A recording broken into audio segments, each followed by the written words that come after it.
మంచిది. దేవుని మహాకృపను బట్టి ఈ నెల మొదటి వారంలో హగ్గయి అన్న గ్రంథం గురించి మనం ధ్యానం చేశాం. హగ్గయి అన్న పుస్తకం ఎందుకు రాయబడింది అన్న విషయం అర్థం చేసుకోవాలంటే 3 ప్రాముఖ్యమైన మాటలు. ఏంటా 3? ఆటంకాలతో ఆగిపోయిన ఆలయ నిర్మాణం, లేదా ఆటంకాలతో ఆగిపోయిన ఆత్మీయత ఆగిపోయింది, ప్రార్థనా జీవితం ఆగిపోయింది, భక్తి ఆగిపోయింది, అలాగే ఆలయ నిర్మాణం ఆగిపోయింది. దానికి కారణం ఏంటి? ఆటంకాలు. ఇలా ఆటంకాలతో ఆగిపోయింది ఎవరి జీవితం? ఇశ్రాయేలీయుల యొక్క బబులోను బానిసత్వం తర్వాత వాళ్ళు నిర్మించాల్సినటువంటి ఆలయ నిర్మాణం ఆగిపోయింది. మన ఆత్మీయాత్రలో కూడా వాక్యం చదవటం, మందిరానికి వెళ్ళటం, భక్తి చేయటం, పరిశుద్ధమైన జీవితం ఆగిపోతుంది. ఆగిపోలేదా? బోలెడన్ని సార్లు ఆపేసింటాం. ఏం వెళ్తాంలే, ఎందుకులే, ఏం భక్తిలే, ఏం ప్రార్థనలే, ఒక వారం తర్వాత బాగుపడిన తర్వాత, దేవుడు దీవించిన తర్వాత, ఆశీర్వదించిన తర్వాత చేద్దాంలే అని చాలామంది భక్తిని, ఆత్మీయతను, దేవునిలో ఉన్నటువంటి సమర్పణను మానేసిన వాళ్ళు చాలామంది. అలా మానేయడానికి కారణం ఏంటి? ఆటంకాలు. ఏంటి ఆటంకాలు అన్న ధ్యానం చేశాం. ఓకేనా? ఇలా ఆటంకాలతో ఆగిపోయిన ఆలయ నిర్మాణం, ఇలా ఆటంకాలతో ఆగిపోయినటువంటి ఆత్మీయత. ఇప్పుడు వాళ్ళు ఆగిపోయింటే దేవుడు వదిలేస్తాడా? వదిలేయడు. అలా వదిలేయకుండా దేవుడు లేవనెత్తాడు. ఎలా లేవనెత్తాడు? తన సేవకులను, తన ప్రవక్తలను పంపించాడు. ఎవరు ఆ సేవకులు? ఎవరు ఆత్మీయులు? యెజ్రా గ్రంథం తీస్తారా? యెజ్రా గ్రంథం 6వ అధ్యాయం 13వ వచనం. అప్పుడు నది యువతల అధికారి అయిన తత్తెనాయు, శతర్జునాయును వారి పక్షమున ఉన్నవారు రాజైన దర్యావేషు ఇచ్చిన ఆజ్ఞ చొప్పున వేగముగా పని జరిపించిరి. యూదుల పెద్దలు కట్టించుచు ప్రవక్త అయిన హగ్గయ్యు, ఎవరంట? ప్రవక్త అయిన హగ్గయ్యు, ఇద్దో కుమారుడైన జకర్యయు హెచ్చరించుచున్నందున పని బాగుగా జరిపిరి. ఈ ప్రకారం ఇశ్రాయేలీయులు దేవుని ఆజ్ఞను అనుసరించి వారు కట్టించుచు కోరేషు, దర్యావేస్తు, అర్తాసస్థాన, పారసికపు దేశపు రాజుల ఆజ్ఞ చొప్పున పని సమాప్తము చేసిరి. రైట్, మంచిది. జకర్యా, హగ్గయి అను 2 ప్రవక్తలు హెచ్చరించడం ద్వారా, బోధించడం ద్వారానా, చెప్పడం ద్వారానా, హెచ్చరించడం ద్వారా పని బాగుగా జరిపిరి అనుందా? రైట్. ఆత్మీయాత్రలో, ప్రార్థనా జీవితంలో, భక్తిలో ఆగిపోయినప్పుడు దేవుడు తన సేవకులను, తన ప్రవక్తలను పంపి హెచ్చరించి తిరిగి మనం లేపుతాడు. ఉదాహరణకు ఒక మాట చెప్తా. మీ పిల్లలు స్కూల్కి వెళ్ళడం మానేశారనుకో, నాకు చదవబుద్ధి కాలేదని చదవడం మానేశారనుకో, హోంవర్క్ చేయడం మానేశారనుకో, కృంగిపోయారనుకో, నీరు గారిపోయారనుకో, బాధ్యత కలిగిన తల్లి తండ్రి ఏం చేస్తారు? అర్థం కాలేదా? అర్థమైందా? మీ పిల్లలు స్కూల్కి వెళ్ళడం మానేశారమ్మా, చదువుకోవడం మానేశారమ్మా, హోంవర్క్ చేయడం మానేస్తున్నారమ్మా. ఎందుకు ఆసక్తి సన్నగిలుతుంది? వెళ్ళబుద్ధి కావట్లేదు, చదవబుద్ధి కావట్లేదు, ఫోకస్ ఉండలేకపోతున్నాడు. బాధ్యత కలిగిన తల్లిదండ్రి ఏం చేస్తారు? వదిలేస్తారా? నీ బతికింతేరా, నీ జీవితం ఇంతేరా, ఇంకా నువ్వు నా మాట విన్నావు కాబట్టి నీ బతికింతే, నీ ఆలోచన ఇంతేనా? వదిలేస్తారా? వదలరు. ఏం చేస్తారు? అరే ఇలా కాదురా, నీ బాధ ఏంది చెప్పు, నువ్వెందుకు చదవలేకపోతావు చెప్పు, నువ్వెందుకు ఫోకస్గా ఉండలేకపోతున్నావు చెప్పు, నువ్వెందుకు కష్టపడలేకపోతున్నావు చెప్పు అని బాధ్యత కలిగిన తల్లి తండ్రి అతని బలపరిచి, అవసరమైతే కొట్టో, తిట్టో, హెచ్చరించో, నువ్వు ఇలాగే ఉంటే నీ భవిష్యత్తు పాడైపోతుంది అని గద్దించి, హెచ్చరించి తిరిగి వాడిని పురుకొల్పే ప్రయత్నం చేస్తారా? చేయరా? దేవాతి దేవుడు కూడా అంతే. మన ఆత్మీయాత్రలో ప్రార్థన చేయకోకుండా, వాక్యం చదువుకోకుండా, దేవుడి మందిరాన్ని వెళ్ళకోకుండా ఉంటే కనుక దేవుడు ఇలాగే హెచ్చరిస్తాడు. మరి దేవుడు ఎలా హెచ్చరిస్తాడు? ఇప్పుడు మీరు స్కూల్కి వెళ్ళడం మానేశారు, చదువుకోవడం మానేశారు, హోంవర్క్ చేయడం మానేశారు. మీ పిల్లలు ఏం చేస్తారు? ఎందుకు రా చేయడం ఫస్ట్ క్వశ్చన్ అడుగుతారు. అడిగినప్పుడు వాడు సమాధానం చెప్పాడు అనుకో, నా బాధ ఏంటంటే, నా బాధ ఏంటంటే నేను చదువుకోలేకపోవడానికి కారణం తలనొస్తుందనో, స్కూల్లో ఫ్రెండ్స్ అవమానపరుస్తున్నారనో, టీచర్ కొడుతుందనో చెప్పారనుకో, తల్లిదండ్రులు ఏం చేస్తారు? సరే నేను నువ్వు అవమానపరుస్తున్నారో చెప్పు, పద స్కూల్కి అడిగి పద అని తల్లి కూడా వచ్చి బలపరిచి, నా బిడ్డను ఎవరన్నద్దు, ఇది చదువుకోవాలి, ప్రతి ఫోకస్గా ఉండే అవకాశాలను సృష్టిస్తాడు. ఎవరు? తల్లిదండ్రులు. ఒకవేళ లేదు, నేను చదవను, నా బతికింతే, నా జీవితం ఎంత, నేను ఎంత నీ మాట విన్నా అనుకో, అప్పుడు ఏం పడతాయి? దెబ్బలు పడతాయి. అలాగే మన ఆత్మీయాత్రలో కూడా మందిరం మానేసి, ప్రార్థనా జీవితం మానేసి, ఆత్మీయ జీవితాన్ని మానేసి, మందిరానికి రాకోకుండా, ప్రార్థన చేయకుండా, భక్తి చేయకోకుండా, బాప్తిసం తీసుకొని మారుమనసు పొంది ప్రగల్భాలు పలికి ప్రభు శరీరంలో, రక్తంలో పాల్పంపులు పొందితే, మాట వినుకోకుంటే రోగంతో దేవుడు కొట్టడా? బైబిల్ లేదా? అనేక మంది ఆయన శరీరంలో పాల్పంపులు పొందుతున్నా ఇష్టానుసారంగా బతుకుతున్న వరకు నేటికి రోగాలతో బతుకుతున్నారు. లేరా? అందరూ అలా అంటాంలే. కొంతమంది రోగంతో, జబ్బుతో, ఆర్థిక ఇబ్బందులతో, కష్టంతో, కన్నీటితో ఎంత ప్రార్థన. ఆదివారం నుంచి సోమవారం వరకు మంగళ, శుక్ర, శని, ఆది 5 రోజులు, 6 రోజులు, 7 రోజుల్లో భార్యాభర్త మధ్య ఎప్పుడు ప్రతిరోజు 5 రోజులు గొడవలే. 7 రోజులు వారానికి ఉంటే 5 రోజులు గొడవలే. 5 రోజులు ఇంట్లో బాధలే, 5 రోజులు రోగాలే, 5 రోజులు బాధలే. ఎందుకు చెప్పండి? ఎందుకు? దేవుడు కొడుతున్నాడు. ఎందుకు కొడుతున్నాడు? నిందాక మాట చెప్పా. మీ పిల్లలు స్కూల్కి వెళ్ళలేదనుకో, వాడు అడిగాను ఏరా ఎందుకు వెళ్ళట్లేదని, వాడు చెప్పాడు అనుకో, అమ్మ నా బాధ సరి చేస్తారు. లేదు నేను వెళ్ళను, నీ మాట విన్నానుకో, అప్పుడు వేరేం చేస్తారు? కొడతారు, తిడతారు. ఎంతవరకు కొడతారు? ఒక వయసు వచ్చేంతవరకు కొడతారు. ఎంత వయసు? ఓ 18, 20, అవసరమైతే 15, 16, 17, 18. అంతమించి కొట్టగలుగుతారా? కొట్టాలన్నా చేయి చేసుకోవాలన్నా మీకు అవమానం వేస్తుంది. ఒకవేళ తిరిగి వాడి కొట్టాడుకో, అప్పుడు ఏం చేస్తారు చెప్పండి? వదిలేస్తారు. నీ ఇష్టం రా. ఒక రోజు వస్తుంది, 10 ఏళ్ళ తర్వాత, 25 ఏళ్ళ తర్వాత, 30 ఏళ్ళ తర్వాత ఉద్యోగం లేక, వ్యాపారం లేక, భార్యను పోషించలేక, ఈఎంఐలు తెలుసా? ఈఎంఐలు కట్టలేక, ఇంట్లో కరెంటు బిల్లు కట్టలేక ఏడుస్తావు చూడు, అప్పుడు నా తల్లిదండ్రి మాట వినిటే బాగుండని గుర్తుపెట్టుకో. ఇలాగే ఆత్మీయాత్రలో దేవుని మాట అనుకోకుండా, మందిరం రాకుండా, ప్రార్థన చేయకోకుండా, పవిత్రతను కాపాడుకోకుండా, పరిశుద్ధతను కాపాడుకోకుండా పోతూ ఉంటే రోగంతో, అనారోగ్యంతో, ఆర్థిక ఇబ్బందులతో, ఇంట్లో కష్టాలతో దేవుడు కొడుతున్నప్పుడు అర్థమవుతుంది. అలా దేవుడు కొడుతుంటే, అలా ఆటంకాలతో ఎందుకు అలా దేవుడు కొడతాడంటే, ఎందుకు అలా దేవుడు నడిపిస్తాడంటే తన వైపు తిరగమని. Come to the point. ఏం చెప్పే ప్రయత్నం చేస్తున్నాడంటే, జకరియా అన్నటువంటి హగ్గయి, జకరియా అన్న 2 ప్రవక్తలు హెచ్చరించారంట. ఎందుకు హెచ్చరించారు? ఆగిపోయింది. ఏం ఆగిపోయింది? ఆత్మీయత. అలా ఆగిపోయినప్పుడు వాళ్ళు హెచ్చరించారు. ఏం హెచ్చరించారు? అలా హెచ్చరించిన తర్వాత పని బాగుగా జరిగిననుందా? ఇప్పుడు కమ్ టు ద పాయింట్. అలాగే తల్లిదండ్రిగా బాధ్యత కలిగిన తల్లిదండ్రులు కూడా బిడ్డలను హెచ్చరించినప్పుడు, గద్దించినప్పుడు, కొట్టినప్పుడు, హెచ్చరించినప్పుడు వాళ్ళు కూడా ఏం చేస్తారు? బాగా చదువుతారు, బాగా వృద్ధి చెందుతారు. అవునా కదా? ఎస్. ఇప్పుడు హగ్గయి అన్న ప్రవక్త ఆటంకాలతో ఆగిపోయినటువంటి ఆత్మీయమైన జీవితాన్ని బాగా వృద్ధి చెందే విధంగా ఏమని హెచ్చరించుంటాడు? ఇప్పుడు హగ్గయి గ్రంథం 1వ అధ్యాయం తీయండి. హగ్గయి గ్రంథం 1వ అధ్యాయం పేజీ నెంబర్ 1 వచనం చదువుతున్నాను. రాజైన దర్యావేషు ఏలుబడి యందు 2వ సంవత్సరము 6వ నెల 1వ దినమున ప్రవక్త హగ్గయి ద్వారా యూదా దేశము మీద అధికారియు షేల్తీయేలు కుమారుడైన జెరుబ్బాబెలును, ప్రధాన యాజకుడును, యెహోజాదా కుమారుడైన యెహోషువకును యెహోవాకు ప్రత్యక్షమై ఈలాగు సెలవిచ్చెను. సైన్యములకు అధిపతి యెహోవా ఆజ్ఞ ఇచ్చినదేమనగా, సమయం ఇంకా రాలేదు, యెహోవా మందిరమును కట్టించుటకు సమయం ఇంకా రాలేదని జనులు చెప్పుచున్నారే. తలపైకి కాస్త అర్థం చెప్తా. హగ్గయి అన్న ప్రవక్త హెచ్చరించడం మొదలుపెట్టాడు. ఎందుకు? ఆటంకాలతో ఆగిపోయింది. ఏంటిది? ఆలయ నిర్మాణం. అలాగే ఆటంకాలతో ఆగిపోయిన మన ఆత్మీయతకు హగ్గయి ఏం చేస్తున్నాడు? హెచ్చరిస్తున్నాడు. ఇలా హెచ్చరిస్తూ హగ్గయి 5 ప్రసంగాలు చేస్తాడు. ఎన్ని ప్రసంగాలు? 5 ప్రసంగాలు. 1, 2. ఈ హగ్గయి కేవలం 2 అధ్యాయాలు ఉంటాయి. ఈ 2 అధ్యాయంలో హగ్గయి అనే ప్రవక్త ఎన్ని ప్రసంగాలు చేశాడు? 5 ప్రసంగాలు. ఈ 5 ప్రసంగాలు మొదటి అధ్యాయంలో 2 ప్రసంగాలు ఉంటాయి. మిగిలిన 2వ అధ్యాయంలో మిగిలిన 3 ప్రసంగాలు ఉంటాయి. మొత్తం ఎన్ని ప్రసంగాలు? 5. సో మొదటి అధ్యాయంలో ఎన్ని ప్రసంగాలు ఉంటాయి? 2. రెండో అధ్యాయంలో ఎన్ని ప్రసంగాలు ఉంటాయి? 3. మొత్తం ఎన్ని ప్రసంగాలు? 5 ప్రసంగాలు. ఈ 5 ప్రసంగాలు చేసి ఇశ్రాయేలు దేశాన్ని, ఆనాడు ఆటంకాలతో ఆగిపోయిన ఆలయ నిర్మాణాన్ని పునరుద్ధరించేసే విధంగా 5 ప్రసంగాలు చేసి హెచ్చరించాడు. ఎవరు? హగ్గయి. ఇప్పుడు అదే 5 ప్రసంగాలతో ఆత్మీయతలో ఆండిపోయిన, ఆటంకాలతో ఆగిపోయిన మన ఆత్మీయయాత్ర కూడా ఎందుకు ఆగిపోయింది? ఆగిపోయిన ఆత్మీయయాత్రను మనం కూడా తిరిగి మళ్ళీ పురుకొల్పుకోవాలంటే ఏం చేయాలి అంటే ఈ 5 ప్రసంగాలు వినాలి. ఎన్ని ప్రసంగాలు? ఏంటి 5 ప్రసంగాలు? ఎవరు చేశారు 5 ప్రసంగాలు? హగ్గయి. ఈ హగ్గయి చేసిన 5 ప్రసంగాలు. ఇప్పుడు 5 ప్రసంగాల్లో ఈరోజు మనం 2 ప్రసంగాలు ధ్యానం చేయబోతాం. ఎన్ని? 2. అంటే 1వ అధ్యాయంలో హగ్గయి ప్రవక్త ఎన్ని ప్రసంగాలు చేశాడు? 2 ప్రసంగాలు. ఆ 2 ప్రసంగాలు ఈరోజు మనం ధ్యానం చేయబోతున్నాం. అలా ధ్యానం చేస్తున్నప్పుడు ఈ 2 ప్రసంగాలు మీకు అర్థం అవ్వాలంటే నేను చెప్పే 3 ముక్కలు మీకు అర్థం పెట్టుకోవాలి. ఓకేనా? వాళ్ళు ఎందుకు పాపంలో పడ్డారు, వాళ్ళు తిరిగి ఏం చేయాలి, తిరిగి ఏం చేస్తే ఏమవుతుంది, ఈ మూడింటికి నీ పేర్లు చెప్తాను, భయపడకండి. సో ఇప్పుడు హగ్గయి ఎన్ని ప్రసంగాలు చేశాడు?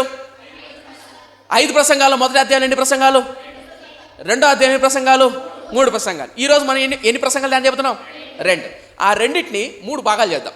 ఎన్ని భాగాలు? 3. ఆ 3 భాగాలు బాగా గుర్తుంటే, ఆ 3టిని మనం కూడా హెచ్చరికగా తీసుకుంటే మన ఆత్మీయాత్ర కూడా, ఆటంకాలతో ఆగిపోయిన ప్రార్థనా జీవితం, భక్తిని కూడా తిరిగి పురుకొల్పుకుంటాం. ఓకేనా? ఇప్పుడు మొదటి ప్రసంగం చూద్దాం. ఏంటా మొదటి ప్రసంగం? 2వ వచనం. సైన్యములకు అధిపతి యెహోవా ఆజ్ఞ ఇచ్చినదేమనగా, సమయం ఇంకా రాలేదు, యెహోవా మందిరం కట్టించుటకు సమయం ఇంకా రాలేదని జనులు చెప్పుచున్నారే. అందుకు యెహోవాకు ప్రత్యక్షమై ప్రవక్త హగ్గయి ద్వారా సెలవిచ్చినదేమనగా. ఇప్పుడు ఏం చేస్తున్నాడు హగ్గయి? ప్రసంగం చేస్తున్నాడు. ఏం చేస్తున్నాడు? వాక్యం బోధిస్తున్నాడు. యెహోవా సెలవిచ్చినదేమనగా చెప్తున్నాడు, ఈ మందిరము పాడై ఉండగా మీరు సరంపి వేసిన ఇళ్లలో నివసించుటకు ఇది సమయమా? కాబట్టి సైన్యములపతి యెహోవా సెలవిచ్చినదేమనగా, మీ ప్రవర్తన గూర్చి ఆలోచించుకొనుడి. మీ విస్తారముగా విత్తినను మీకు కొంచెమే పండెను.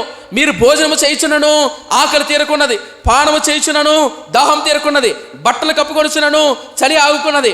పనివారు కష్టము చేసి జీతము సంపాదించుకున్నను జీతము చినిగిపోయిన సంచిలో వేసినట్టుగా ఉన్నది. కాగా సైన్యములుగా యెహోవా సెలవిచ్చినదేమనగా, మీ ప్రవర్తన గురించి ఆలోచించుకొనుడి. తలపైకి ఎన్నో ప్రసంగం? మొదటి ప్రసంగం. ఈ మొదటి ప్రసంగం 1వ వచనం నుంచి 11వ వచనం వరకు మొత్తం అంతా ఒకే ప్రసంగం. ఈ ఒకే ప్రసంగంలో ఇప్పుడు మనం 3 భాగాలు చేసుకుంటాం. ఇప్పటి వరకు ఈ మొదటి ప్రసంగంలో హగ్గయి అనే ప్రవక్త 2 విషయాలు చెప్పాలనుకుంటాడు. ఏంటి ఆ 2 విషయాలు అంటే, వాళ్ళు ఆటంకాలతో ఆగిపోయిన ఆత్మీయత. ఎన్ని సంవత్సరాలు ఆగిపోయింది తెలుసా? ఆలయ నిర్మాణం 18 సంవత్సరాలు.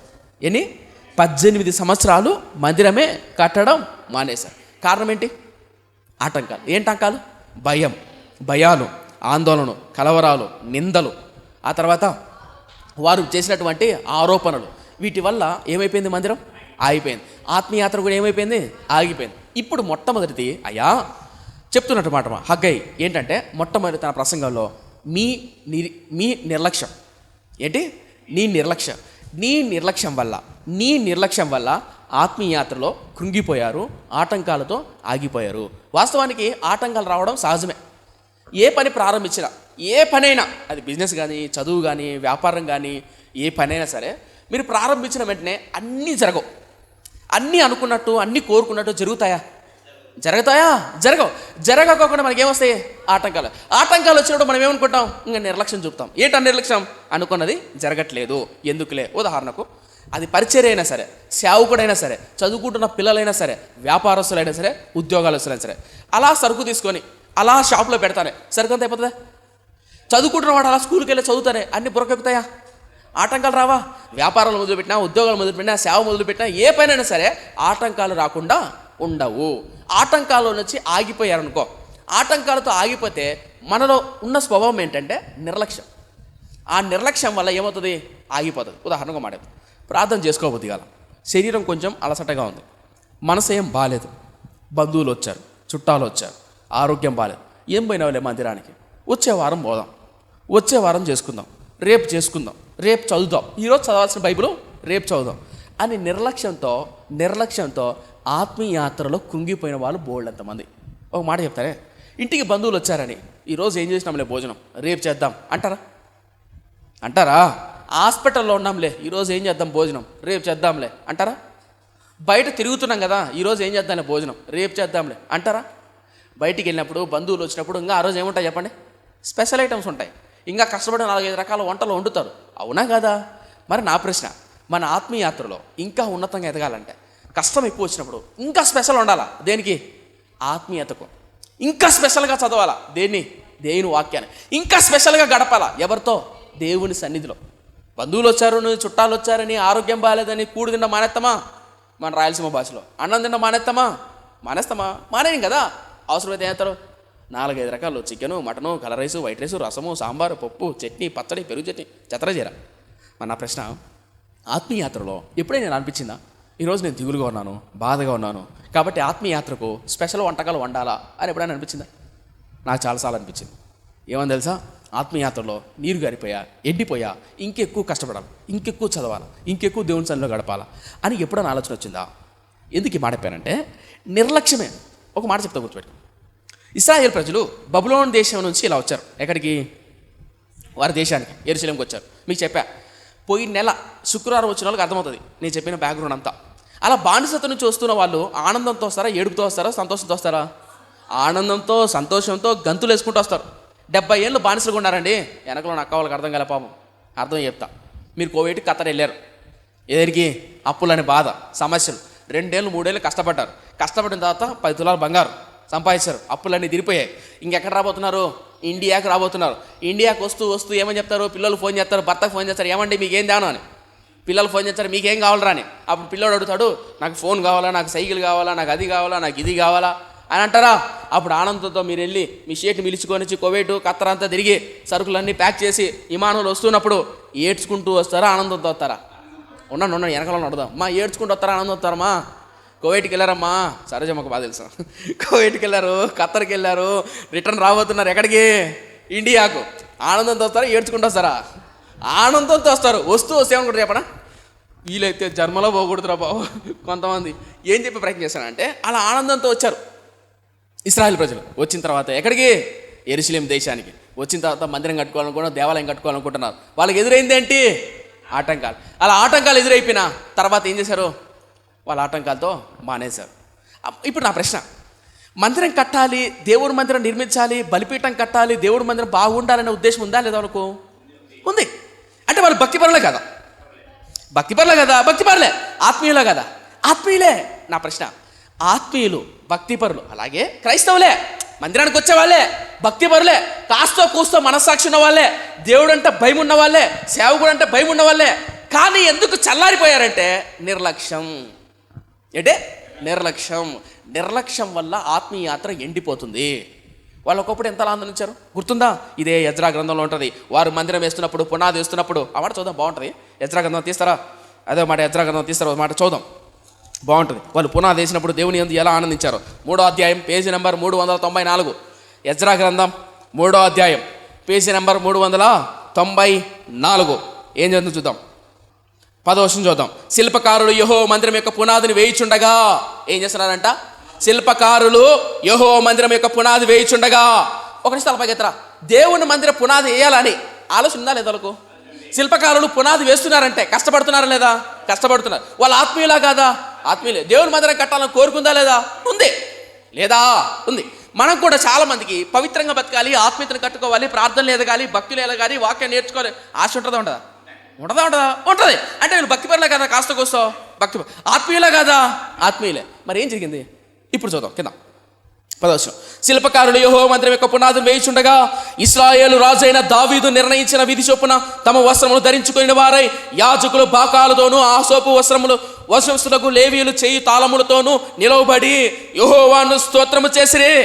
వీరు వంతుల చొప్పున కూడి యెహోవా దయాళుడు, ఇశ్రాయేలు విషయమైన కృప నిరంతరము నిలుచును పాడుచు యెహోవాను స్తుతించిరి. మరియు యెహోవా మందిరం యొక్క పునాది వేయబడుట చూచి మరియు యెహోవా మందిరం యొక్క పునాది వేయబడుట చూచి జనులందరూ గొప్ప శబ్దముతో యెహోవాకు స్తోత్రము చేసిరి. చాలా పైకి. అంటే మందిరం వేస్తున్నప్పుడు ఎలా చేశారట? గొప్ప శబ్దంతో స్తోత్రం చేసిరంటే ఏడుస్తూ చేసింటారా, సంతోషం చేసింటారా? సంతోషంతో చేసింటారు. నా ప్రశ్న, మన ఆత్మీయాత్రలో కూడా మన పునాది వేస్తున్నప్పుడు, దేవుళ్ళలో భక్తులు ఎదుగుతున్నప్పుడు ఆ కన్నీరు, ఆనంద బాష్పాలు, దేవుని సన్నిధిలో ఆరాధన, ఆ వైభోగ్యం, ఆ వైభవం అద్భుతంగా ఉంటుంది. ఉండదా? వీళ్ళు భక్తిపరులా, భక్తిహీనులా? వీళ్ళు ఆత్మీయులా, ఆత్మీహీనులా? అర్థం కాలేదా? ఆసాపు వంశస్థుల ప్రకారం తాళములు పట్టుకొని శిల్పకారులు మందిరం చేస్తున్నారు, మందిరం పని చేస్తున్నారు. ఆసాపు వంశస్థులు నిలబడుకొని తాళం కొడుతున్నారు, దేవుని ఆరాధిస్తున్నారు, దేవుని సేవిస్తున్నారు. అంటే వీళ్ళు భక్తిపరులా, భక్తిహీనులా? భక్తిపరులు. ఇప్పుడు కూర్చున్న మీరు, అలాగే వాక్యాన్ని వింటున్న వాళ్ళు, మీరు భక్తిపరులా, భక్తిహీనులా? కాస్త కూస్త భక్తిపరులే. ఈరోజు మందిరానికి వచ్చి కూర్చున్నారు, మందిరం రాకుండా ఇంటికాడ కూర్చున్నారు లేరా? ఉన్నారు. ఆదివారం కానీ తల్లి మీదనో, తండ్రి మీదనో, భార్య మీదనో, బిడ్డల మీదో సొడ్డు చెప్పో, ఆరోగ్యం బాలేదనో, అది బాలేదనో, ఇది బాలేదనో, అప్పులు ఉన్నాయనో, ఆర్థిక ఇబ్బందులు, వ్యాపారం వెళ్ళాలో, ఉద్యోగం వెళ్ళాలని మందిరాన్ని మానేసి ఇళ్ళ దగ్గర ఉన్నారు లేరా? ఉన్నారు. మీకు సమస్య లేవా? ఉన్నాయి. అయినా కూడా మీరు రాలేదా? ఎంతోమంది భర్తలు ఏం పోయిన వాళ్ళ మందిరం పోవద్దు, ఏం పోవద్దు అని అన్నా కూడా ధైర్యం తెగించి ఒప్పించో, కాళ్ళు పట్టుకోనో, గడ్డం పట్టుకోనో, చేతులు పట్టుకోనో, ఏమండి నన్ను ఎక్కడికి వెళ్ళినా ఒప్పుకుంటాను కానీ మందిరం వెళ్ళనికోకుండా దయచేసి నన్ను ఆపద్దు అని కాళ్ళు పట్టుకుని, గడ్డం పట్టుకుని, చేతులు పట్టుకుని, భంగ పట్టుకొని ఎంతోమంది స్త్రీలు, మన భారతదేశంలో తెలుగు మాట్లాడుతున్న స్త్రీలు ఎంతోమంది స్త్రీలు భర్తల కాళ్ళు పట్టుకొని మందిరానికి వస్తున్నారు బోల్డ్ అంతమంది. తెలుసా మీకు విషయం? భర్త వద్దంటున్నా, చీ కొడుతున్నా కూడా మందిరాలకు వచ్చి మందిరంలో దేవుని సన్నిధిలో గడిపే పాటలు పాడి ఆరాధన చేసి వాక్యం చదువుతున్న వాళ్ళు బోల్డ్ అంతమంది. అలాంటి ఆత్మీయులు ఉన్నారు. వీళ్ళు భక్తిహీనులా? ఇంకొంతమంది ఉన్నారు మహానుభావులు, బాప్తిజం తీసుకుంటారు, ప్రభు శరీర రక్తంలో పాలు పొందుతారు, మందిరం రారు. ఇప్పుడు వీళ్ళు చెప్పండి. అలా భక్తిపరులే, ఆత్మీయులే మందిర పునాది వేస్తున్నారు, శిల్పకారులు వేశారు, పాటలు పాడుతున్నారు, దేవుని స్తుతిస్తున్నారు. వీళ్ళు భక్తిపరులు, భక్తిహీనులా? భక్తిపరులు. ఇలాంటి భక్తిపరులు చల్లారిపోయారు. ఎన్ని సంవత్సరాలు? 18 సంవత్సరాలు. కారణం ఏంటి? నిర్లక్ష్యం. ఏంటే? నిర్లక్ష్యం. భక్తిపరులే, క్రైస్తవులే. మీరు కూడా క్రైస్తవులే, నేను క్రైస్తవునే, నేను సేవకునే, మీరు సేవకులే. అలాగే వాక్యం ఉంటే వాళ్ళు చాలామంది సేవకులు చిన్న నిర్లక్ష్యం. ఆ నిర్లక్ష్యాల వల్ల అంతరంగంలో ఉన్నటువంటి ఆత్మీయమైన మంట చల్లారిపోయింది. అలా చల్లారిపోయినప్పుడు మనం ఎంత కష్టపడు సేవ చేయి, సేవలో తగిన ప్రతిఫలం రాదు. కష్టపడి ప్రార్థన చేయి, ఎందుకో తృప్తి ఉండదు, ఎందుకో ఆనందం ఉండదు. ప్రార్థన చేయి, ఆ ప్రార్థనలో తృప్తి ఉండదు, ఆనందం ఉండదు. ఎందుకు తెలుసా? నిర్లక్ష్యంగా చేస్తున్నాం కాబట్టి. కసితో చేసామనుకో, తాపత్రత చేసామనుకో, ఆ భావం వేరు ఉంటుంది. ఇప్పుడు నా ప్రశ్న, ఆత్మీయతలో ఎండిపోయిన, ఆటంకాలతో ఆగిపోయిన ఆత్మీయతను తిరిగి పూర్కొల్పటానికి వారిని గద్దిస్తున్నాడు, హెచ్చరిస్తున్నాడు. ఏమని తెలుసా? మీ నిర్లక్ష్యమే. మీ హృదయాన్ని ఒకసారి ఆలోచించుకోండి. ఇప్పుడు హగ్గయి గ్రంథం చూడండి. ఇప్పుడు హగ్గయి గ్రంథంలో చూద్దాం ఏం చెప్తాడో చూడండి. తన ప్రసంగం, మొదటి ప్రసంగంలో హగ్గయి గ్రంథం 10వ వచనం చూడండి. 10వ వచనం, కాబట్టి మిమ్మల్ని బట్టి ఆకాశపు మంచు కురవైకున్నది, భూమి పండకై ఉన్నది. నేను భూమికిని పర్వతములకు అనావృష్టి కలగజేసి ధాన్యము విషయంలో, ద్రాక్షారసి విషయంలో, తైలము విషయంలో, భూమి ఫలించు సమస్త విషయంలో, మనుషుల విషయంలోనూ, పశువుల విషయంలోనూ, చేతి పనులన్నిటి విషయంలోనూ క్షామము పుట్టించి ఉన్నాను. తర్వాత 6వ వచనం చూడండి. 6వ వచనం, మీరు విస్తారముగా విత్తినను మీకు కొంచెమే పండెను, మీరు భోజనం చేసినను ఆకలి తీరకున్నది, పానము చేసినను దాహం తీరకున్నది, బట్టలు కప్పుకొనుచున్నను చలి ఆగుకున్నది, పనివారు కష్టం చేసి జీతము సంపాదించుకున్న జీతము చినిగిపోయిన సంచిలో వేసినట్టుగా ఉన్నది. కాగా సైన్యములధిపతి యెహోవా సెలవిచ్చినదేమనగా, మీ ప్రవర్తన గురించి ఆలోచించుకొనుడి. ఇది పాయింట్ ఏంటంటే, అది మీ ప్రవర్తన గురించి ఆలోచించుకొనుడి. సో మొట్టమొదటి చెప్తున్న మాట, అయ్యా మీ నిర్లక్ష్యం వల్ల మీరేమైపోయారు? చల్లారిపోయారు, నీరు గారిపోయారు. 18 సంవత్సరాలు మీ ఆత్మీయత ఏమైపోయింది? ఆగిపోయింది. కారణం ఏంటి? నిర్లక్ష్యం. కావాలంటే ఒక్కసారి ఆలోచించండి. ఒక్క విషయం గుర్తుపెట్టుకోండి, ఏ బిజినెస్ మ్యాన్ అయినా, వ్యాపారవేత్త అయినా, చదువుకుంటున్న పిల్లలైనా, సేవకుడైనా, కుటుంబంలో భార్యలైనా, తల్లులైనా, తండ్రులైనా, మీరు అనుకున్న చేయలేకపోతున్నారు అనుకో, సాధించలేకపోతున్నారు అనుకో, చదవలేకపోతున్నారు అనుకో, గుర్తుపెట్టుకోండి, ప్రశాంతంగా దేవుని సన్నిధిలో కూర్చొని ఆలోచించండి. ఎక్కడ ఆగిపోయావు? ఎక్కడ పడిపోయావు? ఎందుకు చదవలేకపోతున్నావు? ఎందుకు సేవ చేయలేకపోతున్నావు? ఎందుకు ఎండిపోయావు? ఎందుకు నీరు గారిపోయావు? ఆలోచించండి. మీకు గుర్తుందా? కీర్తనకారుడు భక్తుడు అంటాడు, నీ సన్నిధిలో మౌనినై కూర్చొని ఉన్నాను ప్రభువా అంటాడు. ఎక్కడ? ఆయన సన్నిధిలో మౌనంగా కూర్చున్నాడు. దేనికి? ఎక్కడ పడిపోయాడు? ఏం జరిగింది? తన ఆత్మీయతను ఎందుకు కుంటుపడి? అలా ఎవడైతే మౌనంగా దేవుని సన్నిధిలో గడుపుతాడో తిరిగి నిర్మించబడతాడు. సో మొట్టమొదటి చెప్తున్నమాట, అయ్యా ఆలోచించండి. సో మొట్టమొదటి ఏం చెప్తాడు తన ప్రసంగంలో? ఆలోచించండి. అంటే మీ నిర్లక్ష్యం. రెండో పాయింట్, నీ బాధ్యత. మొట్టమొదటి చెప్తున్నాడు నిర్లక్ష్యం, రెండోది నీ బాధ్యత. అంటే ఇప్పుడు మొత్తం ఎన్ని ప్రసంగాలు చేశాడు? 5 ప్రసంగాలు.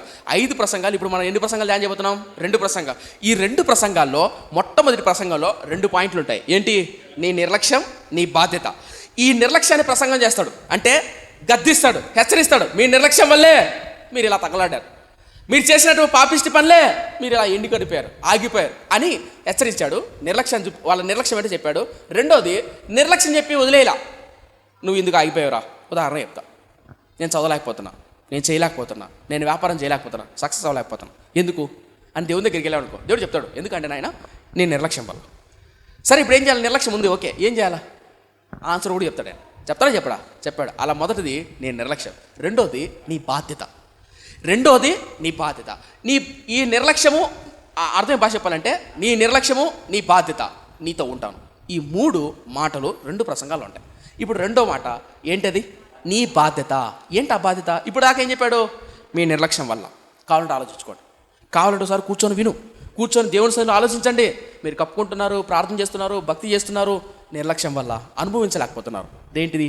దేవుని సన్నిధి, దేవుని ప్రసన్నత. ఎందుకు? ఆలయ నిర్మాణాన్ని ఆపేశారు. ఆలయ నిర్మాణాన్ని ఆపేసి మీ సొంత పనులు చేసుకుంటారు. ఏంటి ఆ సొంత పనులు? సరంబి వేసిన ఇల్లు కట్టుకుంటారు. ఇలా సరంబి వేసిన ఇల్లు కట్టుకుంటారు కానీ తృప్తి లేదు. ఎందుకు? మందిరం లేదు. ఎందుకు ఈ మాట చెప్తున్నాడు? అలా మందిరం లేకపోతే, ఇక్కడ మాట గమనించండి, మందిరం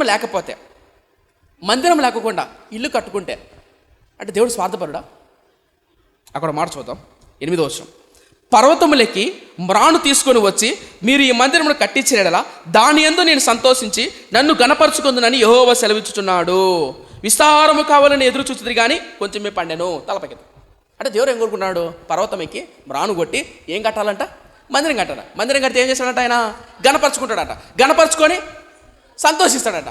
అంతే. అలా సంతోషిస్తేనే మీరు చేస్తున్నటువంటి పంట పని దీవింపబడుతుంది అని చెప్తున్నాడు. స్వార్థం ఉందా లేదా? మీకు అర్థం కాలేదేమో. హరితక్క ఏం చెప్పిందంటే, హరితక్క వాళ్ళ పిల్లలకి ఇద్దరికి, మీరు వెళ్ళి బయట కష్టపడి ఫస్ట్ నాకు భోజనం పెడితేనే అప్పుడు ఇంట్లోకి రానిస్తా. ఇది స్వార్థమా కదా? ఏంటి మాట్లాడరు? స్వార్థమా కదంటే ఊపండి తలకాల చేతిలో. కట్టిన తర్వాత మీరు ఏం చేసుకోవాలా? అప్పుడు ఇల్లు కట్టుకోండి, అప్పుడు మీరు పంట పొలాలి అని చెప్పడం స్వార్థం ఉందా లేదా? అర్థం కాలేదా? అర్థమైందా? ఇప్పుడు మొదట నా మందిరం కట్టు అన్నాడు, తర్వాత మీ ఇల్లు కట్టుకోండి, తర్వాత పంట పొలాలు అయ్యండి అన్నాడు. స్వార్థం ఉందా లేదా? వాస్తవానికి మీరు లిటరల్గా చదువుతున్నారు, కానీ లిటరల్గా అంటే అక్షరానుసారంగా చదువుతున్నారు, కానీ వాస్తవం ఏంటంటే దేశంలో దేవాలయం ఉంటే, దేవుని మందిరం ఉంటే నీతి యథార్థత ప్రజ్వలిస్తుంది. ఆ నీతి యథార్థత కరెక్ట్గా ఉంటేనే వారి కుటుంబాలు బాగుంటాయి. ఒక ముక్కలో చెప్పాలంటే మన హృదయం కరెక్ట్గా నిర్మింపబడితే, అనగా మన హృదయం అనే దేవాలయం కరెక్ట్గా నిర్మించుకుంటే మిగిలిన పనులన్నీ చక్కగా ఉంటాయి. అర్థం కాలేదా? అర్థమైందా? అంటే ఫస్ట్ ఏమి నిర్మించుకోవాలా? మన హృదయాన్ని నిర్మించుకోవాలి. మన హృదయాన్ని పవిత్రంగాను పరిశుద్ధంగా నిర్మించుకున్నాం అనుకో, మన హృదయం పవిత్రంగా ఉన్నప్పుడు మనం చేసే పనులు కూడా ఏముంటాయి? పవిత్రంగా ఉంటాయి. మన హృదయం కల్మషంతోనూ దుర్మార్గంతోనూ దుష్టత్వంతో నిండిపోయింది అనుకో, మనం చేసే పనులు కూడా ఎలా ఉంటాయి? కోపంతోనూ ఆవేశంతోనూ జాగ్రత్తతోనూ కామంతో నిండిపోయి ఉంటాయి. అంటే ఇప్పుడు ఏది బాగుండాలా? మనసు బాగుండాలి. అందుకని అంటారు చూరా, నువ్వు పరమ పాపిస్తుడరా, నీ మనసు మంచి కదరా అంటారు. పైకి బాగా మాట్లాడతారు, లోపల ఏముంటుంది? కుళ్ళు కోతంతరం, మా పరమ దుర్మార్గుడు, అబ్బా అన్న ఎక్క అంటారు. లోపల ఏముంటుంది? కుళ్ళు కోతంతరం ఉంటుంది. ఎప్పుడైతే గొడవ అవుతుందో అప్పుడు బయటకు కక్కుతారు అగ్నిపర్వతం లాగా. ఎక్కడ? లోపల ఉండేదంతా. అంటే మొదట ఏం బాగుండాలా? హృదయం బాగుండాలి. దేవుడు చెప్పదలుచుకుంది ఏం తెలుసా? ఇశ్రాయేల్ ప్రజలారా, ఒకప్పుడు ఇదే మందిరం లేక, ఒకప్పుడు ఇదే మందిరంలో వాక్యం లేక, ఒకప్పుడు ఇదే వాక్యాన్ని ప్రకటించే వారు లేక, ఆనాడు రాజులు పరిపాలిస్తాడు, ప్రవక్తలను సేవకులు పంపిస్తే నా మాట వినుకోకుండా విగ్రహం వైపు వెళ్ళారు. వెళ్ళింటేనే బబులోను దేశాన్ని బానిసకి వెళ్ళిపోయారు. ఎందుకు? నా వాక్యం వినక, నా మందిరానికి రాక, నా సన్నిధిలో గడపక పాడైపోయారు. ఈరోజు అదే మందిర పని మానేసి మీ సొంత పనులు చేసుకున్న తర్వాత తృప్తి ఉండదు. ఎందుకు తెలుసా? అంతరంగంలో దేవుడు ఉంటేనే మనం చేసే పనికి తృప్తి ఉంటుంది. అంతరంగంలో దేవుని సన్నిధితో గడపకోకుండా నువ్వు ఎంత పని చేయి, అందులో తృప్తి ఉండదు. 10 లక్షల కారులో కూర్చున్నా, ₹1 బంగళాలో కూర్చున్నా, 50 లక్షల కారులో కూర్చున్నా, దేవుని సన్నిధిలో గడపనటువంటి వ్యక్తి, హృదయంలో దేవుడు లేనటువంటి వ్యక్తి మదన, బాధ, చింత, ఆవేదన. మీరు ఒప్పుకోకపోయినా వాస్తవం. అర్థమైందా? సో మొట్టమొదటిది ఏం చెప్తున్నాడు? మీ నిర్లక్ష్యం. రెండోది ఏం చెప్తున్నాడు? నీ బాధ్యత. ఏంటి ఆ బాధ్యత? ఇప్పుడు ఆ మాట చాలా ప్రాముఖ్యమైనది. 8వ వచనం చాలా ప్రాముఖ్యమైనది మాట. పర్వతములెక్కి మ్రాను తీసుకొని వచ్చి మీరు ఈ మందిరమును కట్టించేయడలా దాని యందు నేను సంతోషించి నన్ను గణపరచుకుందునని యెహోవా సెలవు. తలపకెత్తరా. ఏంటి ఆ బాధ్యత? అయ్యా, ఇన్నాళ్ళు ఏం చేశారు? ఆటంకాలతో ఆగిపోయారు. అయితే ఇప్పుడు ఏం చేయాలా? ఈ నిర్లక్ష్యం వల్ల మీరు ఆగిపోయారు, ఆటంకాల వల్ల ఆగిపోయారు. ఇప్పుడు మీరు చేసిన బాధ్యత ఏంటి తెలుసా? ఏంటి? పర్వతములనెక్కి మ్రాను కొట్టి. ఎందుకు రాశాడు తెలుసా పదం? చాలా చదువుతాడండి.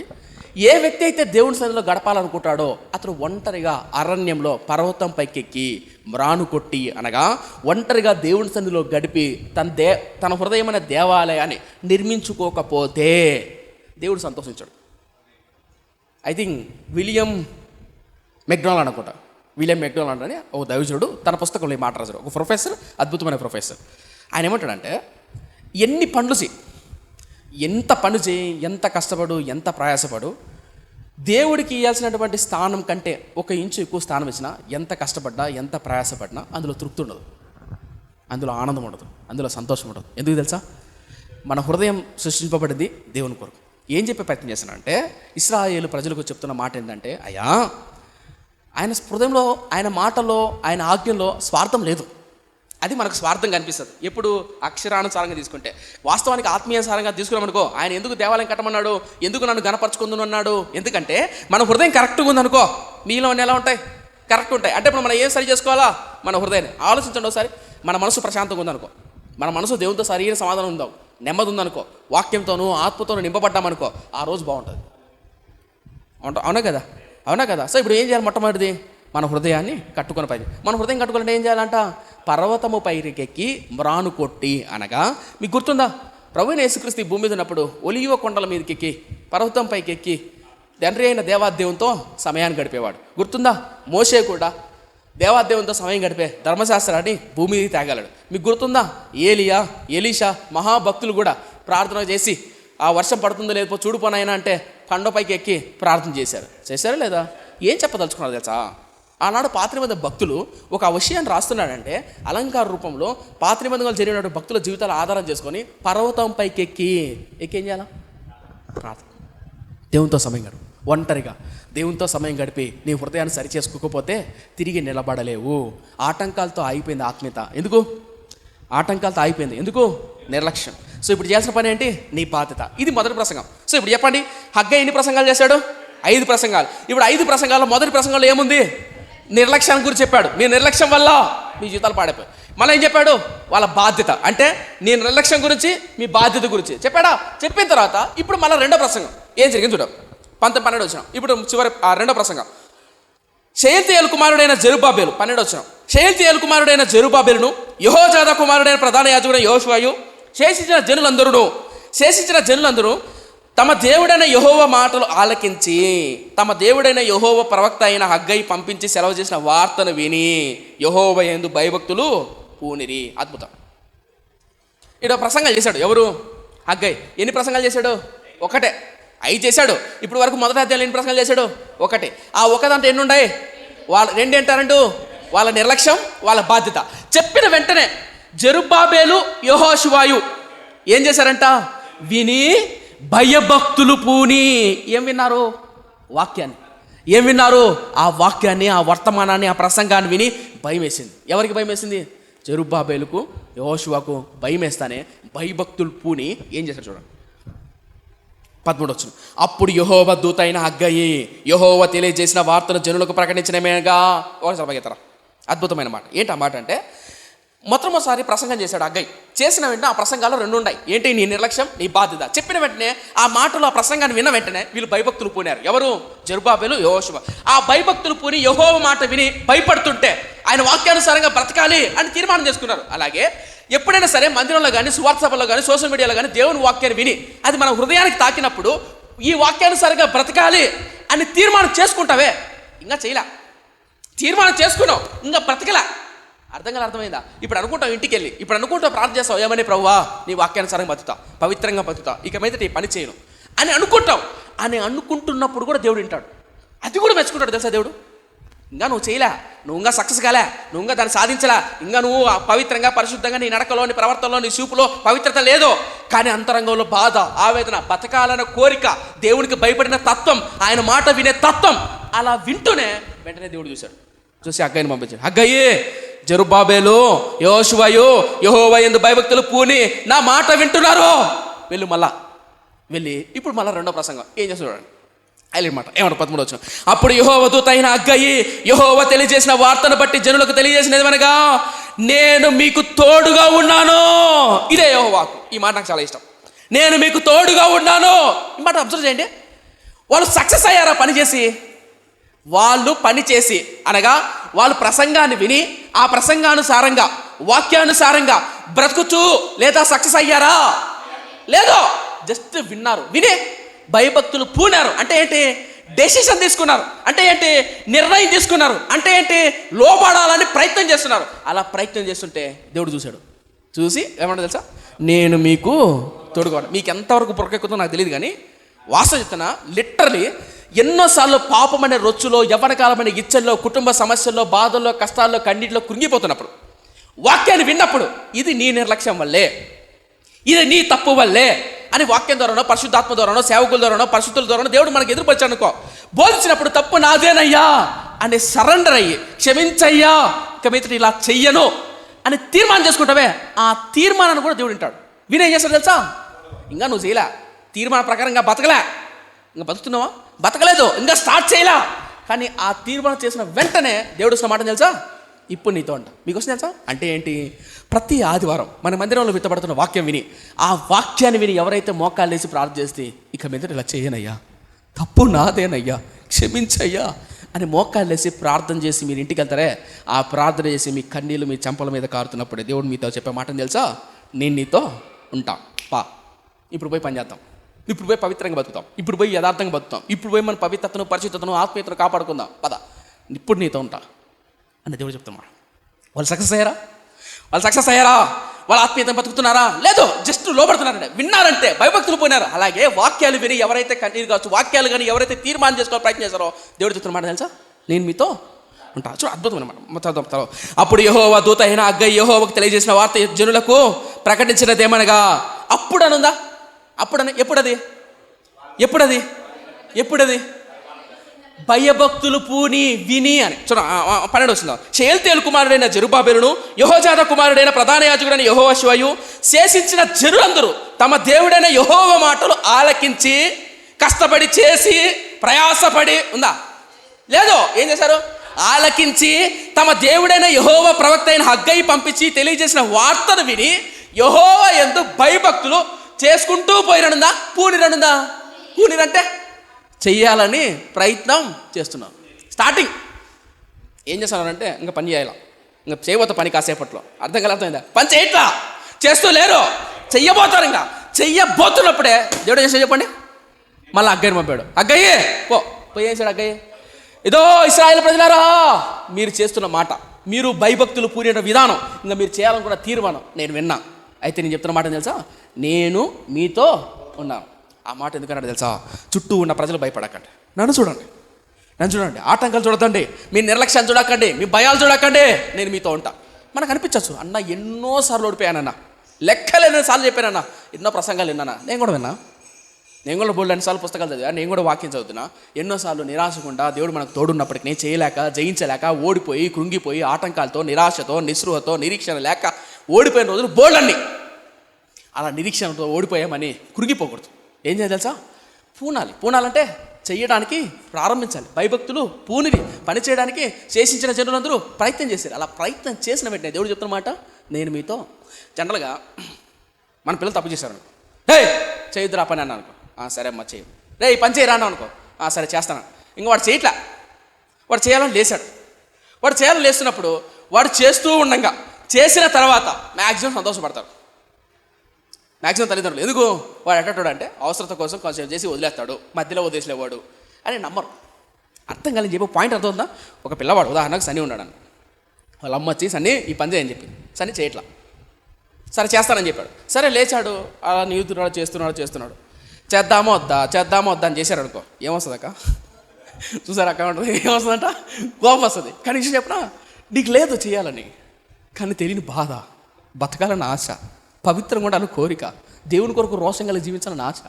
అలా ఆశ ఉంది. ఆ ఆశను ప్రభువా బతుకుతాను అని విని పూనుతానే దేవుడు ఏం చేయాలి తెలుసా? నీకు తోడుగా ఉంటాడు. ఎంత అద్భుతమైన మాట కదా. ఉంటాడా ఉండా? నువ్వు చేసావా? సక్సెస్ అయ్యావా? ఆ పని పూర్తి చేసావా? చేయాలని ఆశ లేదు, జస్ట్ ఆలోచన, లోబడితే, మాట విధేయత చూపితే, భయభక్తులు పూనితే ఆయన ఇచ్చే మాట తెలుసా? నీకు తోడుగా ఉంటాడు. ముగిచేద్దాం తర్వాత 13వ వచనం. అప్పుడు యెహోవా దూత అయిన హగ్గయి యెహోవా తెలియజేసిన వార్తను బట్టి జనులు ప్రకటించినదేమనగా, నేను మీకు తోడుగా ఉన్నాను, ఇదే యెహోవాకు. 14వ వచనం. యెహోవా యూదా వంశకుడు ఏంటట? మీకు తోడుగా ఉన్నాను, ఇదే యెహోవాకు. 14వ వచనం. యెహోవా యూదా దేశపు అధికారి అయిన షయల్తీయేలు కుమారుడైన జెరుబ్బాబెలు యొక్క మనసును.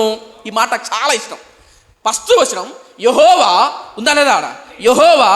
యెహోవా యూదా దేశపు అధికారి అయిన షయల్తీయేలు కుమారుడైన జెరుబ్బాబెలు యొక్క మనసును, ప్రధాన యాజకుడైన యెహోజాదా కుమారుడైన యెహోషువ మనస్సును ఉందా లేదా? శేషించిన జనులందరి మనస్సును డాష్. ఈ మాట నాకు చాలా చాలా చాలా చాలా ఇష్టం. ఎవరు ప్రేరేపించారు? దేవుడు ప్రేరేపించాడు. ఎప్పుడు ప్రేరేపిస్తాడు? జస్ట్ నువ్వు వంగితే చాలు. ఏంటిది? మోకాళ్ళు. మిగతా దాన్ని చూసుకుంటాడు. మీకు ఎంతవరకు అర్థమవుతుందో నాకు తెలియదు, కానీ నిర్లక్ష్యం వల్ల ఆగిపోయాం, భయాల వల్ల ఆగిపోయాం, ఆటంకాల వల్ల ఉద్యోగాలు, చదువులు, సమస్యలు అన్నీ అయిపోయాయి. ఆ నిర్లక్ష్యాన్ని పక్కన పెట్టి మన బాధ్యత చేశామనుకో. ఏంటి ఆ బాధ్యత? పర్వతం మీదకి ఎక్కి మ్రాను కొట్టి దేవాలయాన్ని కట్టుకునే బాధ్యత, మన హృదయాన్ని, మన దేవాలయాన్ని, మన పవిత్రతను కట్టుకునే బాధ్యత. కొంచెం వంగి లోబడితే చాలు. ఏం అంటాం కానీ మిగిలినది మనసులను ప్రేరేపించి. ఆ మాట నాకు చాలా ఇష్టం. ప్రేరేపించడం మాత్రం కాదు సుమా, అన్నిటికంటే అద్భుతమైనది, ఆశ్చర్యమైనది ఏంటి తెలుసా? నేను మీతో ఉంటాను. ఈ మాట ప్రేరేపించిన దానికంటే, ఈ భూమి మీద ఉన్న బంగారు, వెండి ఆస్తి కంటే నేను మీతో ఉంటానన్న మాటతో దేని నేను పోల్చగలరా? అనుకుందాం బా, 1 కేజీ బంగారు నీతో ఉంది, దేవాది దేవుడు సన్నిధి నీతో ఉంది, దీనికి ఎక్కువ అర్థం కలదు. అర్థమైందా? కేజీ బంగారం నీతో ఉండండి, యెహోవా సన్నిధి, దేవుడి సన్నిధి నీతో ఉండండి. ఈ రెండింటిలో దేనికి విలువ యొక్క అర్థం చెప్తాం. అమ్మ, కేజీ బంగారం నీ దగ్గర ఉంది, మోకాళ్ళ నొప్పులు, ఒక కాలు ఇరిగిపోయి మోకాళ్ళ నొప్పులు, కిడ్నీ ప్రాబ్లము, లివర్ ప్రాబ్లము, కానీ ఏముంది నీ దగ్గర? ఏముంది మా? కేజీ బంగారం. పోనీ స్వీట్ చేసుకొని పాయసం తిందామన్నా షుగర్ ఎక్కువ అవుతుంది, పోనీ ఉప్పు వేసుకొని తిందామన్నా బీపీ ఎక్కువ అవుతుంది, పోనీ బిర్యానీ తిందామన్నా అల్సర్ ఎక్కువ అవుతుంది. ఇన్ని దగ్గర ఏముంది? కేజీ బంగారం ఉంది. చెప్పండి, ఇప్పుడు చెప్పండి, ఆనందంగా ఉంటారా? ఏంటి మాట్లాడరు? ఆనందంగా ఉంటారా? ఉండరు. అదే దేవుని సన్నిధి ఉంటే, దేవుని సన్నిధి ఉంటే, దేవుని తోడు ఉంటే, ఎన్ని అనారోగ్యాలు ఉన్నా, ఎన్ని కష్టాలున్నా, దేవుని సన్నిధి, దేవుని కాపుదల, నా దేవుడు నాతో ఉన్నాడన్న ధైర్యం. ఈరోజు నేను చనిపోయినా నా తండ్రితో ఉంటానన్న ధైర్యం. ఆయన సన్నిధి నాతో ఉందంటే నా పిల్లలకు తోడుంటారు, నాకు తోడుంటాడు, నేను ఎక్కడికి వెళ్ళినా దీవింపబడతానన్న ధైర్యం. ఏం చెప్పే ప్రయత్నం చేస్తుంది తెలుసా? హగ్గయి 2 ప్రసంగాలు చేశాడు. ఆ 2 ప్రసంగాల్లో మొట్టమొదటి ప్రసంగంలో వాళ్ళ నిర్లక్ష్యం చెప్పాడు, రెండోది బాధ్యత చెప్పాడు. ఆ బాధ్యతను చేయాలని పూనుకున్నారు. చేసిరని లేదు, చేస్తూ ఉండిరని లేదు, పూనుకున్నారంటే ఇంకా చేయబోతున్నారు. ఉదాహరణకు చెప్తా, మీకు ఎంతవరకు అర్థమవుతుందో నాకు తెలియదు, కానీ అర్థమైతే తన్నుల మాట. అంత మాత్రం కాదు, మనసును అద్భుతం. దేవుడు ప్రేరేపించేవాడు, నడిపించేవాడు, ఆదరించేవాడు, ఓదార్చేవాడు. హగ్గయి అన్న పుస్తకం ఆటంకాలతో ఆగిపోయిన మన ఆత్మీయత. చాలామంది ఏమని కూడా తెలుసా, అంటే దేవుడు మన సక్సెస్ అయిన తర్వాత, మన పరిపూర్ణ అయిన తర్వాత దేవుడు మనం తోడుంటాడన్నా అనుకుంటారు. పరిపూర్ణం కాదు పిచ్చోడా. ఇప్పుడు నువ్వు మోకాలేసి ప్రార్థన చేసావు అనుకో, దేవుడు నీకు తోడుంటాడు. తెలుసా విషయం? తెలుసా? ఇప్పుడు మీరు ప్రార్థన చేసి ఇంటికి వెళ్తారా, ప్రభు ఇంకా చేయనని అలా ప్రార్థన చేసిన వెంటనే దేవుడు నీకు తోడుంటాడు. ఇంటికి వెళ్ళి ఇక మీద నువ్వు చేయాల్సిన పని ఏంటి? మధ్య పర్వతం మీదకి ఎక్కి దేవాలయాన్ని కట్టుకోవడం. అలా కడుతూ ఉన్నప్పుడు నీ మనసును ప్రేరేపిస్తుంటాడు, నువ్వు కడుతూ ఉంటావు, కడుతూ ఉంటావు. ఆ మార్గ మధ్యంలో కొన్ని నిరాశలు ఎదురవుతాయి. దేవుడు తోడు, నా నిరాశ రాదా? వస్తుంది. అలా నిరాశ వస్తే వదిలిపెట్టాడు దేవుడు. వదిలిపెట్టి మళ్ళీ ఏం చేశాడు? అందుకని తిరిగిన మళ్ళీ 3 ప్రసంగాలు చేశాడు. ఎవరు? హగ్గయి. ఇంతకేంటి ఆ ప్రసంగాలు? వచ్చేవారం రండి అంటే వచ్చేవారం వస్తే మిగిలిన 3 ప్రసంగాల్లో ఏం చెప్పాడు? ఎవరు? హగ్గయి ప్రవక్త. ఒక మాట నిర్లక్ష్యం చెప్పాడు, వాళ్ళ బాధ్యత చెప్పాడు. వాళ్ళ బాధ్యత పూర్తిగా చేశారా? చేయలా, జస్ట్ పూనుకున్నారు. సో పూనుకుంటాను ఏం చేశాడు? దేవుడు తోడై ఉన్నాడు, వాళ్ళని బలపరిచాడు, నీకు తోడున్నానయ్యా. అంత మాత్రం కాదు, వాళ్ళ మనసులో ఏం చేశాడు? ప్రేరేపించాడు. రైట్, ఈ విషయాలు గుర్తుపెట్టుకోండి, మర్చిపోకండి. ఇప్పుడు ఎప్పుడైనా సరే మీ ఆత్మీయతలో, మన ఆత్మీయతలో చాలామంది ఏమనుకున్నారంటే, తప్పు చేశా, పాపం చేశా, మోకాలు వేసి ప్రార్థన చేసి నేను కొన్ని రోజులు బతుకుతా, పూర్తిగా బతకలేను, కాబట్టి పూర్తిగా బతికిన తర్వాత, జయించిన తర్వాత దేవుడు తోడుంటాడు అని అనుకున్నారా? అనుకోలేదా? నా ప్రశ్న మీకు అర్థమైందా? నేను ఈ పాపము నుంచి పూర్తిగా జయించిన తర్వాత, ఈ అలవాటును, ఈ వ్యక్తిని, ఈ బానిసత్వాన్ని పూర్తిగా జయించిన తర్వాత దేవుడు నాకు తోడుంటాడు అని అనుకున్నారా? అనుకోలేదా? నేనైతే బోల్డెన్ సార్లు అనుకున్నా. ఏంటి? ఈ పని పూర్తి చేస్తేనే దేవుడు మనతో ఉంటాడు, పూర్తిగా పవిత్రపరచబడితేనే దేవుడు మనతో ఉంటాడు, ఈ పనిలో నేను సక్సెస్ అవుతానే దేవుడు తోడు. కానీ విషయం ఏంటి చెప్పినా, జస్ట్ పూనుకుంటే చాలు, ఆయన ఏమంటాడంట? తోడుంటాడు. అంత మాత్రం ఏం చేస్తాడంట? మనసును ప్రేరేపిస్తుంది. అద్భుతం కదా? మోకరిద్దామా, ప్రార్థన చేద్దామా?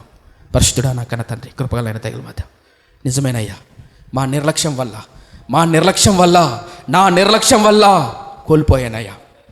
ఒంటరిగా నీతో గడిపే కృపనివ్వండి. పర్వతం పైకి ఎక్కి మ్రాను కొట్టి అనగా ఒంటరిగా నీతో గడిపి నా దేవాలయాన్ని నిర్మించుకునే కృపనివ్వండి అయ్యా. నీ బాధ్యతకు, నువ్వు అప్పగించిన బాధ్యతకు నమ్మకంగా లోబడే కృపనివ్వండి. అద్భుతం. తర్వాత నువ్వు మమ్మల్ని తోడై ఉండి నడిపిస్తున్నందుకు వందనాలు అయ్యా. నీ పని పూర్తి చేయకముందే, నేను యథార్థవంతుని, నీతిమంతుని, పవిత్రమైన బతుకు లేకపోక ముందే నాకు తోడై ఉన్నందుకు వందనాలు. అలాగే నీ బిడ్డలు ఎవరైతే ఇక్కడ మోకరించి యథార్థంగా కన్నీటితో ప్రార్థన చేస్తున్నారో, అలాగే సోషల్ మీడియాలో ఈ వాక్యాన్ని ఎవరైతే విని వెంటనే లోబడుతున్నారో, వారికి తోడై ఉండి నీ బిడ్డల మనసులో ప్రేరేపించి నడిపించమని వేడుకుంటున్నాం అయ్యా. నీ నామాన్ని మహింపదు, విత్తబడిన మాటలు నాలో మాలో నూతనంగా ఫలింపచ్చు. యేసే నామమున వేడుకుంటున్నాం మా కన్న తండ్రి, ఆమేన్.